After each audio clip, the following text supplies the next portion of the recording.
Uh, I'm reading this book, The Way Toward Health by Jane Roberts. It's a Seth book. And despite suboptimal lighting and air conditioner, um, you're welcome to join me.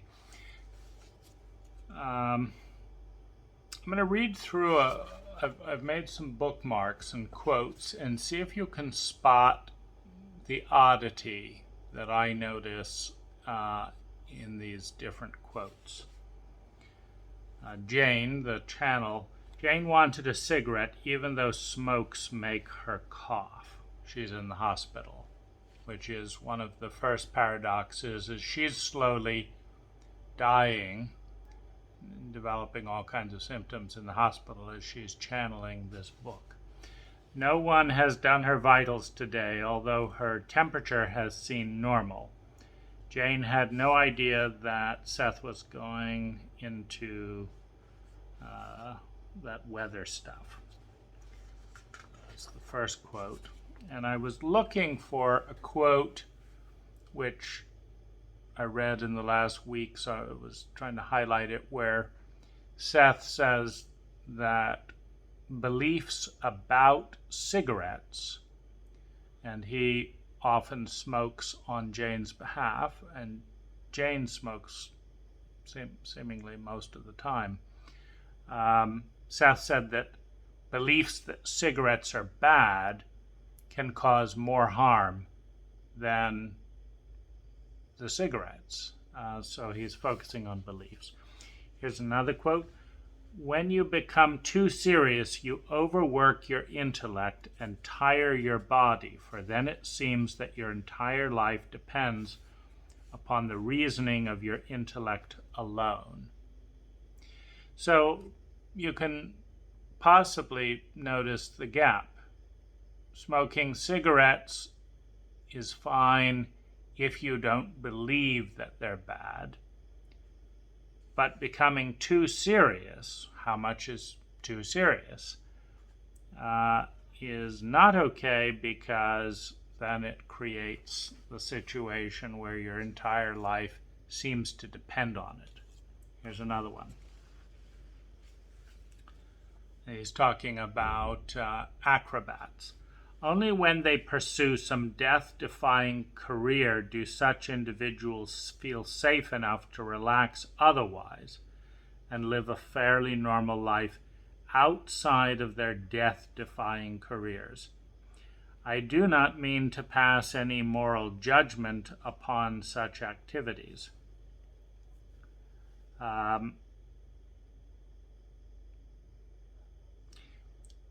Typically, psychologically speaking, as soon as you say, I don't judge other people, or not that there's anything wrong with that,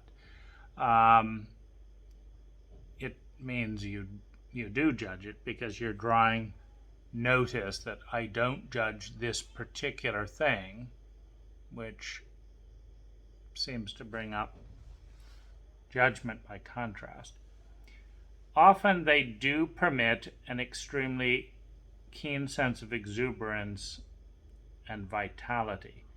It is also true, however, that such people may enjoy excellent health for years, not counting an assortment of broken bones and bruises, only to fall suddenly prone to some illness if they try to give up their activities.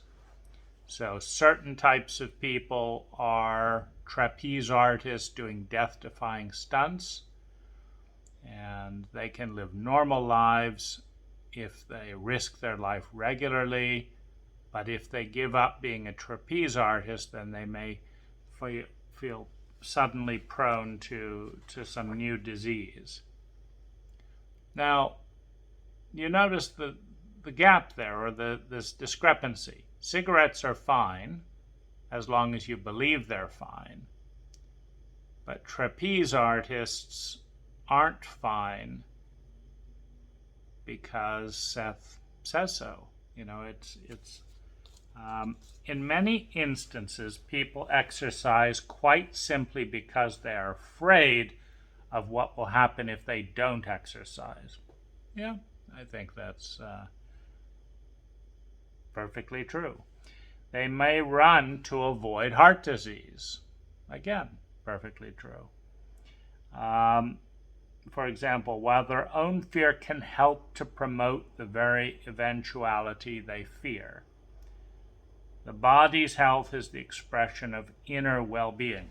So, this is the little bit of the joke here, because Seth is talking about your beliefs create your reality. So, it's very important to have your beliefs. And then he'll talk about how this belief can be a problem.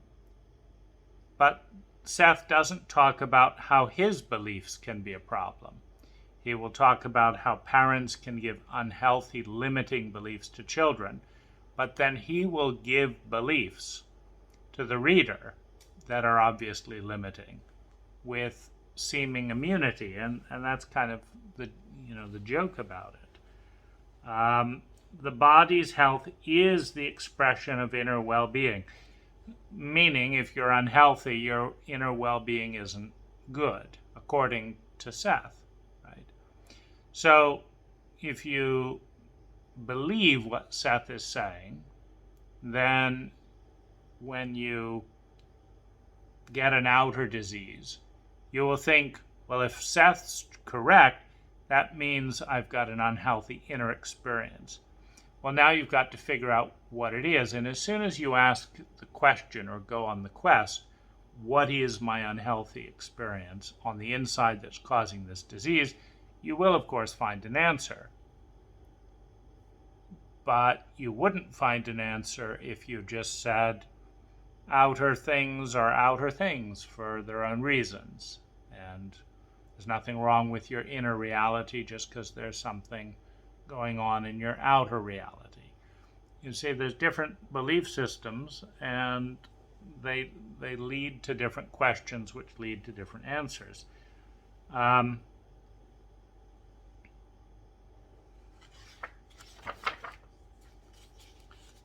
here's another quote.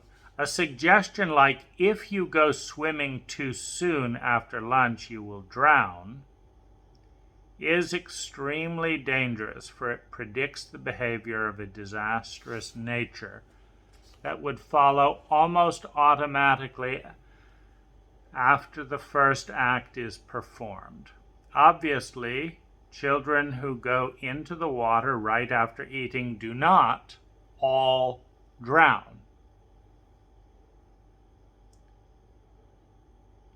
The suggestion itself can lead to all kinds of nervous symptoms, however, panics or stomach cramps, that can persist well into adulthood. So, this is a puzzler, right? So, Seth is saying that if trapeze artists stop being trapeze artists, they may suddenly develop a dire illness. They have a likelihood of doing that. But then he's saying that parents telling their kids not to swim after eating so that they won't develop cramps are actually causing the cramps, right? You see the mixed message, right? Seth's making all kinds of suggestions, but cautioning about the suggestions that other people make. And statistically, I mean, you could say and pretend perhaps to be in a world where nobody had any trouble with cramps after swimming, and people just made up the idea, and then the idea creates the cramps as an auto-suggestion. But does that work? Meaning, if you take a population of 1 million people who have not heard that they might get cramps and that it's a problem. If they're swimming right after eating, it might be a problem. If you had 1 million people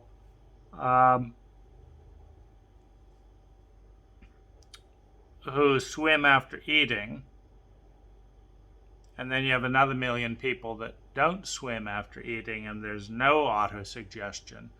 I recall getting cramps after eating. And I don't think that being told, let's say that you and I are told that it's better to swim right after eating because you'll get more energy, and we're not told about the cramps. I think the statistical probability of cramps coming after eating is definitely higher, right? So so it what's puzzling and a little funny in this whole conversation is everything that Seth is saying is a belief. A suggestion like if you go swimming too soon after lunch, you will drown is extremely dangerous. Seth is planting a belief that that suggestion is extremely dangerous. He's not planting another belief, like we're all in this whole conversation is in the domain of beliefs. He is not planting another belief, which would be just as plantable, which is that not telling children that if they swim after eating, they will get cramps is extremely dangerous because they might get carried off in a rip current if they cramp up right at the moment they need to swim to shore.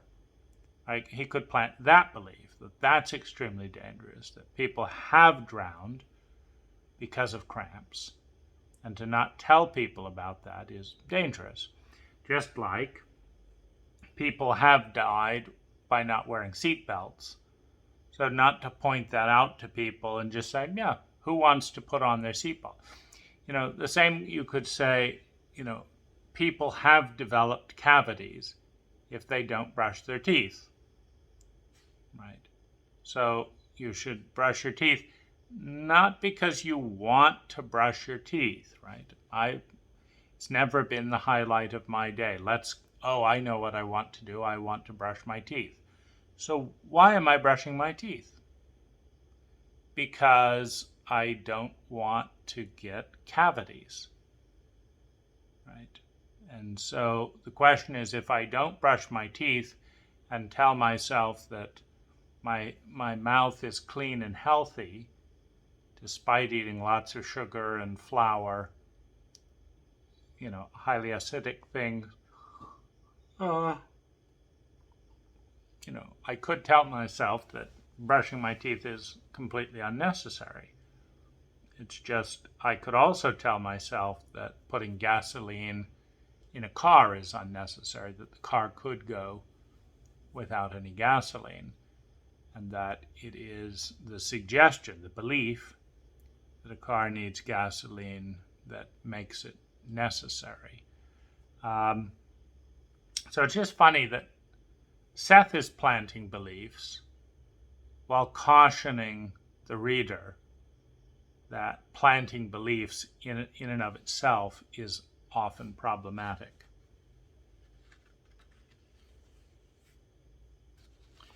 Thoughts and beliefs do indeed bring about physical alterations. They can even and often do change genetic messages.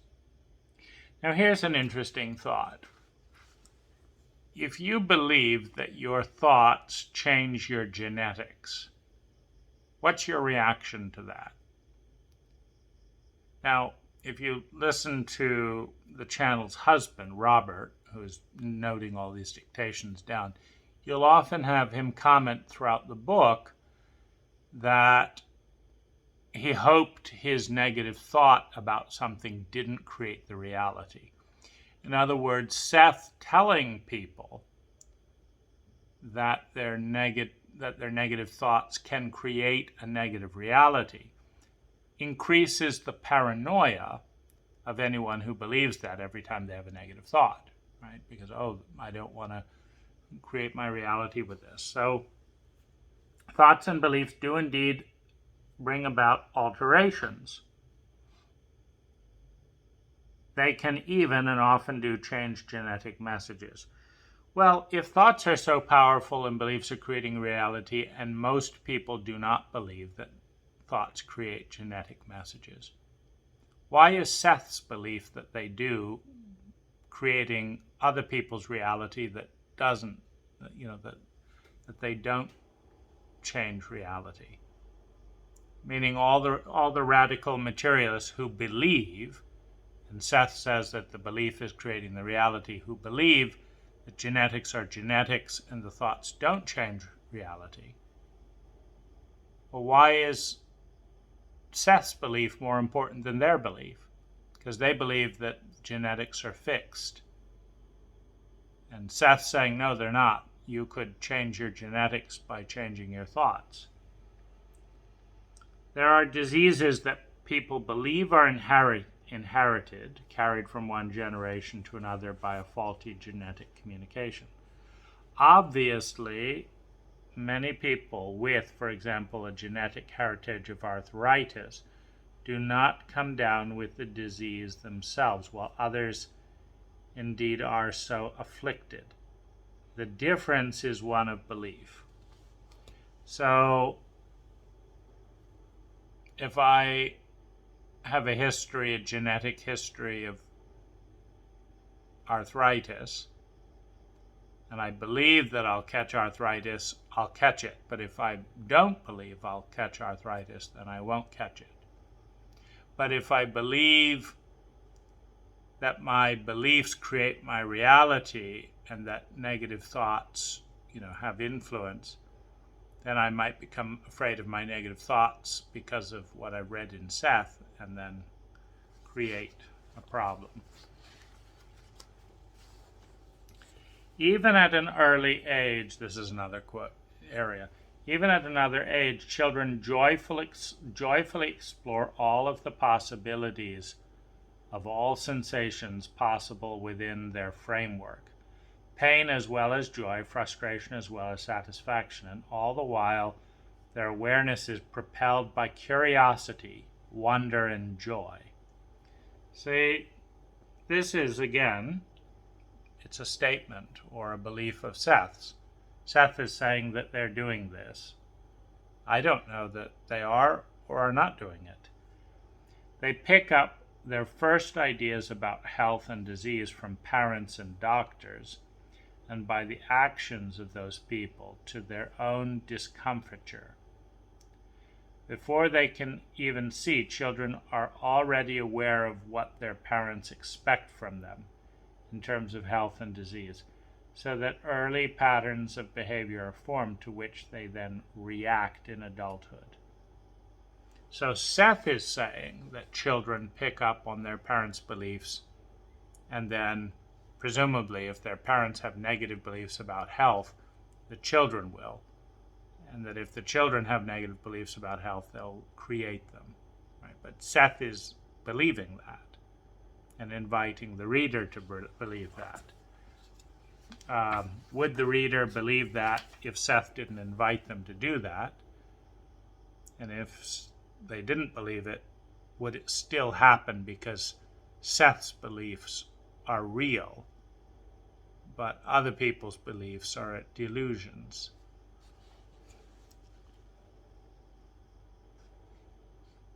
The reasons for maladies are almost always present in current life experience. And even though old events from childhood may have originally activated unhealthy behavior, it is present beliefs that allow old patterns of activity to operate. So, in various quotes here, he's saying that experiences in childhood will carry on into adulthood, but then as adults in the present, you don't have to be bound by those experiences. You can let go of the beliefs in the present. So here again, that's just one of Seth's beliefs, right? Every single thing that Seth says is in that framework of this is a belief. Now this is the thing that really, that led me to make this video. such drugs should also literally be considered dangerous for use in old people's homes, for those considered senile or even demented. With some variation, these drugs are actually sometimes given to overactive children, where their effects can be very unpredictable and result in moods that encourage suicidal tendencies, even in those so young. Many people who use drugs socially are playing a kind of psychological Russian roulette.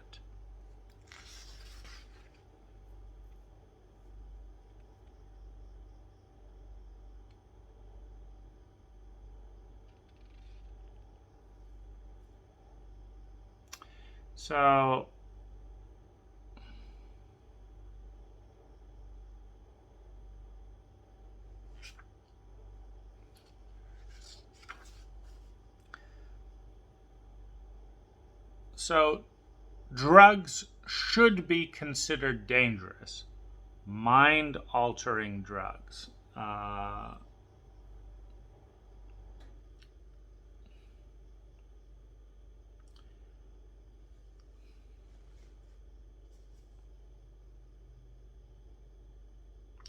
Doctors should be extremely cautious in the prescription of mind-altering drugs of any kind.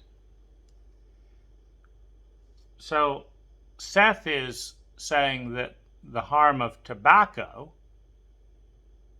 is self-induced, and he's smoking away with Jane, right? And sometimes, while in trance, Seth will get a cigarette for Jane and carry smoke. Seth will actually smoke when Jane is unconscious. And the problem with smoking is that people catastrophize smoking. However, mind-altering drugs really are dangerous. Smoking isn't dangerous unless people believe it is. But mind-altering drugs really are dangerous even if they believe they're healthy, right? So if the doctors prescribe mind-altering drugs because they believe them to be beneficial, and if the patients take the mind-altering drugs that the doctor prescribed because they believe them to be beneficial, then their beliefs are irrelevant, because Seth knows better, and his beliefs that they're dangerous are to be considered, right? So if you're happily enjoying the placebo effect or happily benefiting from mind-altering drugs, you should realize you're playing Russian roulette and stop having those benefits and stop taking the drugs. But if you've stopped smoking, another mind-altering drug, because you're afraid of getting cancer, the fear of getting cancer could be creating more of the cancer than smoking, so let go of the belief in the cancer and carry on smoking. Because the problem with smoking isn't the smoke, it's the belief that the smoke is bad for your health, right? So you can see this twisted, unresolvable jumble of mixed messages. Now, the problem that I have with twisted, unresolvable jumbles of mixed messages given from, quote, spiritual teachers, gurus, etc., is that they brainwash, meaning you say, don't go left, and then don't go right. Don't go left, don't go right. Don't go left, don't go right. Don't go left, right, right? You just do that enough times in a nonsensical way and load the area with threat, right? You know, don't stop being a trapeze artist or you could catch a deadly disease. Like, who thinks like that? What I mean is, if you believe that, and it's like, gee, I'm not a trapeze artist, but it's a good thing I know, right? I'm in the know, right? Trapeze artists stopping trapeze acts will have a tendency to get deadly diseases, like Good thing I'm in the know of that, right? If I ever take up trapeze, being a trapeze artist. But the extrapolation is I've got this hidden fount of correct beliefs, the official ones, right? My beliefs apparently are all wrong. Like I thought smoking was bad for my health, and having looked at various studies with Johns Hopkins and others, I thought that psilocybin microdosing, which is a mind-altering plant, relieved depression, right? I thought that MDMA was good for PTSD. But no, right? According to Seth, it isn't. It's extremely dangerous and should be prescribed carefully. Why? Because Seth says so, right? Because Seth believes that, right?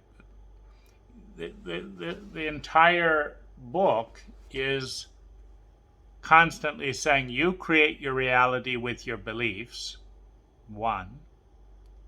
Your beliefs are inherited by society and are dangerous and wrong, right? My beliefs, Seth's beliefs, are good. And when I frighten you with a dangerous belief like mind-altering drugs are bad, it's for your benefit. But when society frightens you with with beliefs, scary beliefs, then those should be discarded. So you create your own reality. Your beliefs are wrong. They're not real. They're not helping you. Seth's beliefs are right, but you create your reality. And you shouldn't believe your beliefs and society's beliefs. You should believe Seth's beliefs. But Seth believes that various things are dangerous, and he suggests that they be considered as dangerous. But your beliefs that things are dangerous should be discounted, right? The only natural resolution to all of these things at the end is pay attention to Seth, not to society, and not to yourself. Right? So I was doing a microdose of psilocybin while reading this chapter. And I thought that a microdose of psilocybin, based on my experience, based on research by Johns Hopkins, based on a wide variety of other experience, whether by Stan Groff or others, based on indigenous use over time, I thought that the evidence was clear that psilocybin helps lift depression, helps facilitate self-awareness and reconnection with oneself, creates a space between stimulus and response, has no physical side effects, and without the interference of negative setting and fears, has very beneficial positive results. That's what I thought, number one. That's what I believe, number two, and that's my experience. But Seth is saying, be careful not to believe things that limit you. And by the way, mind-altering drugs are incredibly dangerous. So Seth's giving me that suggestion while I'm consuming a mind-altering drug. And if Seth is correct, his statement that it is dangerous is more dangerous than the drug itself. But Seth is inserting that suggestion. It makes no sense in the end, and it becomes, when you brainwash someone, you create your own reality with your beliefs. Your beliefs are wrong. My beliefs are right. You create your own reality. those things that you're believing are dangerous are not dangerous. The beliefs are dangerous. But the things that I say are dangerous. And your belief that they're not dangerous is dangerous. You see the problem, right? And Jane, the channel, dies while, she's reading all this channeled stuff coming through her. And her assistant is, reading it and participating in it. And Jane ends up dying, right? So this doesn't help Jane get out of the hospital and live a great life, right? And so, the whole thing is quite paradoxical, and so I thought I'd share my thoughts about that. Even as I enjoy, a terrific book, right? Life has a lot of paradoxes.